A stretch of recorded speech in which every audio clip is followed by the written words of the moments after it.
నా పేరు కస్తూరి కృష్ణవేణి. మాది సుబ్రహ్మణ్య గ్రామం, బాలాయపల్లి మండలం, తిరుపతి జిల్లా. సార్ నాకు ముగ్గురు ఆడపిల్లలు సార్.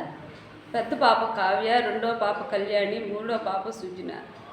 బిడ్డలు పుట్టినప్పుడు 2 సంవత్సరం బిడ్డను, ఇద్దరు బిడ్డలను వదిలేసి నేను నెల్లూరులో నెల రోజులు ట్రైనింగ్ అయ్యి ఆశా వర్కర్గా పనిచేస్తున్నాను సార్. గత 19 సంవత్సరాలుగా నేను పనిచేస్తుంటే ఇప్పుడు నా పిల్లలకి, పెద్ద పిల్లలు ఇద్దరికి క్యాన్సర్తో బాధపడుతున్న పిల్లలకి నేను ఆశా వర్కర్గా పనిచేసి నాకు వచ్చిన జీతంతో నా బిడ్డల జీవనం సాగించుకుంటున్నాను.